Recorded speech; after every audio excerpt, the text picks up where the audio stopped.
Welcome into NFL Draft by Chat Sports. I'm your host, Sperry, and today I've got 21 players from the Reese's Senior Bowl practices this week. After day 3, the final day of practice has wrapped up this afternoon, that I think helped their draft stock in the 2025 NFL Draft. Before we get into today's winners, make sure you click that subscribe button for in-depth draft analysis every single day from us here at Chat Sports, right here on NFL Draft by Chat Sports. Some upcoming content coming your way in the days to come. We have a Cam Ward versus Shadur Sanders video that is going to be coming out. Also, we got in-depth prospect analysis on the top players in this year's NFL Draft class, weekly mock drafts from me and Tom Downey, and then also positional rankings for all the top positions in this year's draft class. So make sure you click that subscribe button if you haven't already, if you're an NFL draft nerd and you want free draft content every single day. So let's get this out of the way before I get into my winners here, guys. Just because I don't have somebody on my list doesn't mean they didn't have a nice week or whatever the case may be. And I'm definitely not saying that if they're not on this list that they absolutely suck. That's not what I'm saying with this video. These are the 21 players that caught my eye as people that I thought really helped their draft stock and are now considered risers after this week of Senior Bowl practice. So without further ado, let's start with my quarterbacks. And my two winners are Jaxson Dart out of Ole Miss and then Dillon Gabriel out of Oregon. I think these two guys were consistently the best signal callers throughout the week of practice. We'll see how these guys do in the game on Saturday. But when it comes to Dillon Gabriel, I thought he had a really good, very efficient season with the Oregon Ducks this past year. Obviously, in the regular season, they were very, very good. And I think that Gabriel's the type of quarterback that's kind of in the mold of like a Tua Tagovailoa. Now, I don't think he's as good as Tua, but I think that he's got a very similar skill set. He gets the ball out very fast. He's got a very quick release. He's very accurate with the football. What impressed me about him this week in practice was his ability to go from 1 to 2 to 3 on a full field progression with good timing and pace. A lot of the guys in Mobile this week struggled with that, but I think that Dillon Gabriel's the type of guy that can definitely operate an NFL offense from the word go. The only question is he ever going to elevate his game to the level where he's a starting caliber player? I think we'll figure that out here within the first couple of years of his career, but I've been very impressed with his professionalism in Mobile this week. Then we get to Jaxson Dart, my other winner at the quarterback position, and there's a lot of things on Dart's film that I like that translated to this week. Anticipation, touch passing down the field. He had a couple really nice downfield throws throughout the week of practice. He also had some nice pace on throws over the middle of the field and into the intermediate level of the field, and that's really where the top quarterbacks in the National Football League make their money, but there are still some red flags on his film: pocket presence,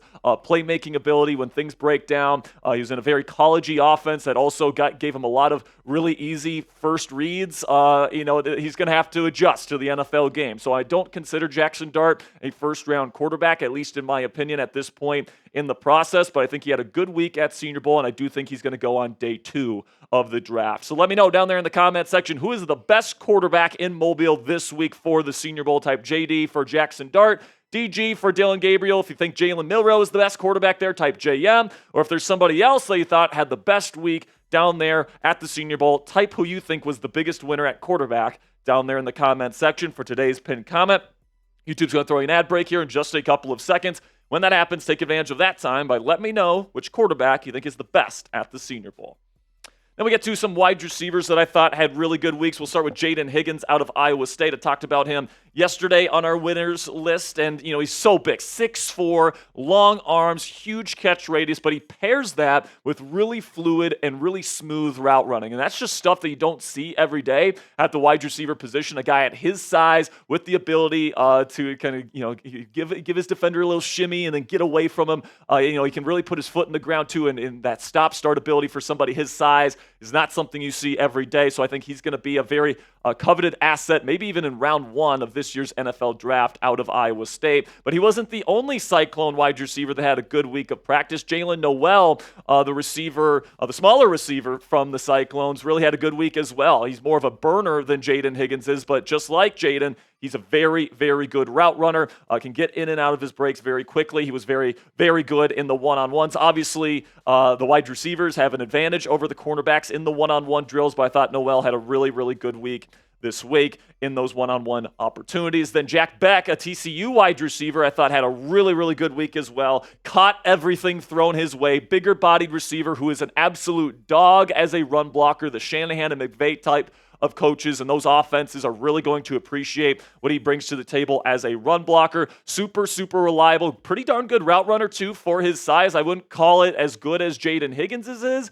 He's not quite as smooth, but he is certainly a well-rounded receiver that I think solidified his status as probably a round 2 pick with his performance in practices this week. Then Tez Johnson, the wide receiver out of Oregon, worked with Dillon Gabriel there in Eugene this past year, and obviously had a big season. He's had a really good career as a college prospect, and he took that success and he put it on the field in Mobile this week. He's a little bit lighter. In fact, he's a lot lighter than a lot of the receivers you see play on Sundays. But Tez Johnson, man, this guy can absolutely fly. He gets in and out of his break extremely quickly. With the emergence of Xavier Worthy with the Kansas City Chiefs this year, is kind of a burner, but is kind of a lighter player. I think that Tez Johnson is going to be viewed not in that same vein. He's not quite as fast as Xavier was last year, but I think that Xavier's success with KC this season is going to allow Tez to be drafted earlier than maybe in previous seasons. Then Tai Felton, another receiver here in the Big Ten, out of Maryland.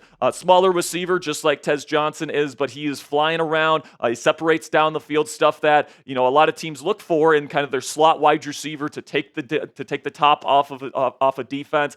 Tai Felton can certainly do that. Plus, he's got great ball tracking ability on deep passes. He had a couple of really, really nice catches down the field this week. So keep your eye on Tai Felton out of the Terrapins. So the tight ends that really impressed me this week were Elijah Arroyo out of Miami, Florida, who is now starting to get hype as the number 3 tight end in this class, but the person that is currently listed as the number 3 tight end on the Pro Football Focus big board, Harold Fannin Jr. out of Bowling Green, also had a ridiculous one-handed catch during practice this week. Fannin was super, super, super productive there in Bowling Green these last 2 seasons. It's going to be fun to see which tight end is going to be coming off the board after Tyler Warren and Colston Loveland, the 2 guys that are kind of locked in at the top of this year's class. Then offensive linemen that I thought really improved their draft stock, Jaxson, Slater, and all these kind of smaller school guys come in here with the question mark of, can you hold your own against the best that college football has to offer? I thought Jaxson Slater was the best overall interior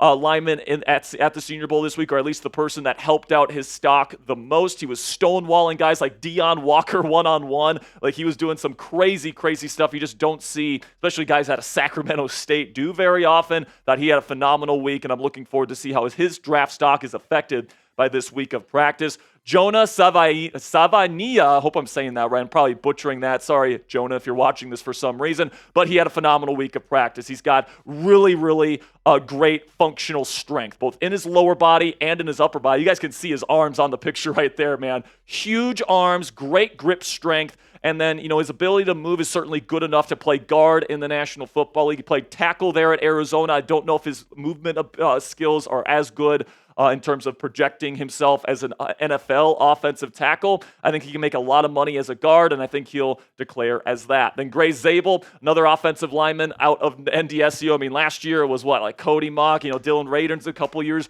before that, and now Gray Zabel was maybe the biggest winner out of anybody in terms of solidifying their status as a top draft prospect. Now, Zabel, I think, could probably get drafted even a little bit higher as a guard, just because there's not that many good interior offensive linemen coming out this year. But Zabel absolutely dominated both at tackle, guard, and also at center, snapping the football for really the first time in his NFL career. I thought he did a good job of that. So great week of practice from Gray Zabel. Keep your eye on him as this process goes on. Then Anthony Belton, out of NC State. He played better at offensive tackle than I thought he was going to play, but where he really impressed me was his reps at guard. Kind of like Jonah Savania out of Arizona. He's kind of a bigger body, but the movement skills are a little bit limited in my opinion. So I think Belton is the type of guy that can really slide in as a guard and really be effective from day one in the National Football League. Look at him as a potential day 3 sleeper that's going to be taken in rounds 4 through 7. So coming up here on NFL Draft by Chat Sports, defensive winners. I went over my offensive winners of the week from practice.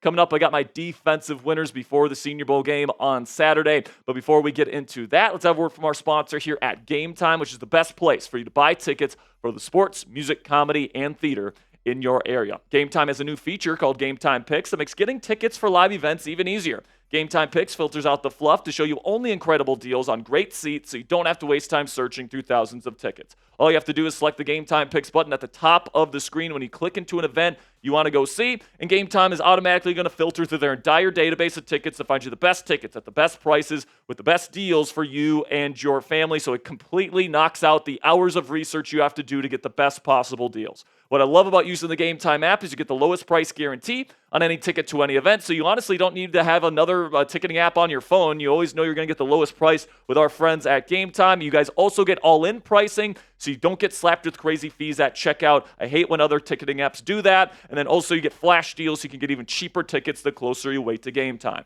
Take the guesswork out of buying tickets with Game Time today. Download the Game Time app, create an account, and use code CHATSPORTS. It's one word, all caps, CHATSPORTS for $20 off your first purchase. Terms do apply. And create an account and redeem code CHATSPORTS for $20 off. Download Game Time today. What time is it? Game time.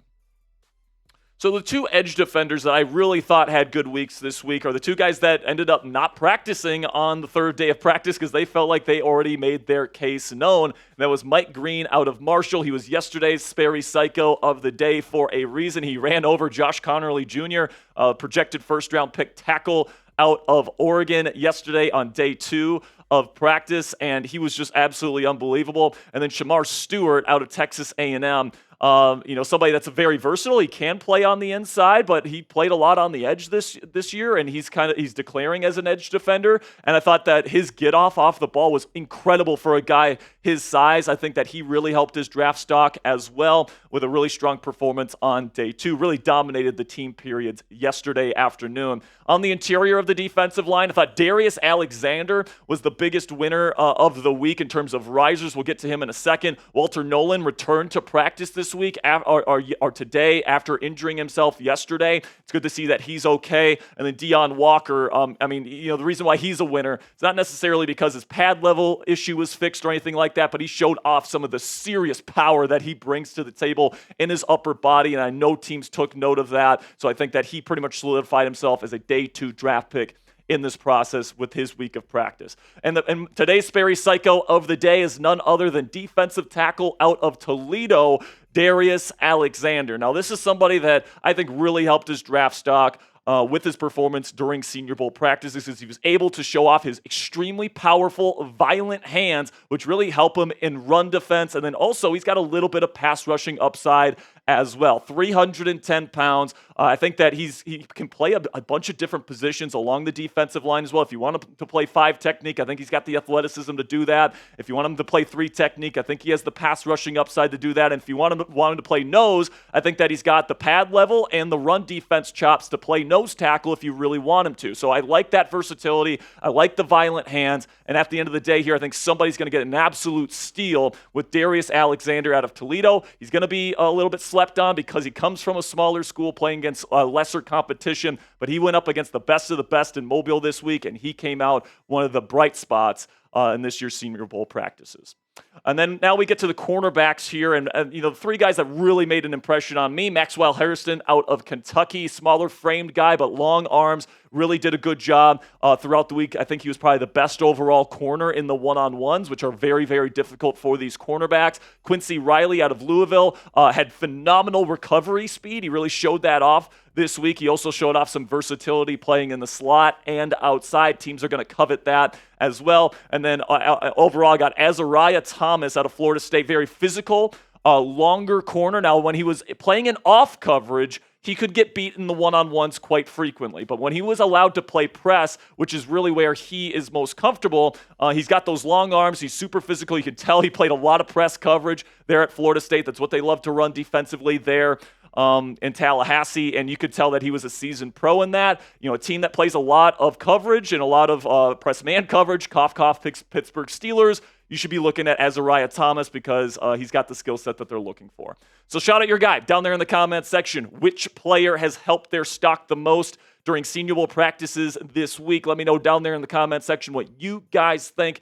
to wrap up today's show. Also on Saturday, Tom Downey will be here for his live reaction to the Senior Bowl game. He'll be giving you his winners and losers from the game itself in Mobile, Alabama on Saturday afternoon. So I'll see you guys later. Make sure you guys click that subscribe button if you haven't already. It's been super fun breaking down all the top players in Mobile, Alabama this year with you guys. And we got more draft content coming your way, getting you guys ready for the NFL Combine, which is just a short few weeks from now. So if you haven't already, click that subscribe button. Until next time, guys, peace.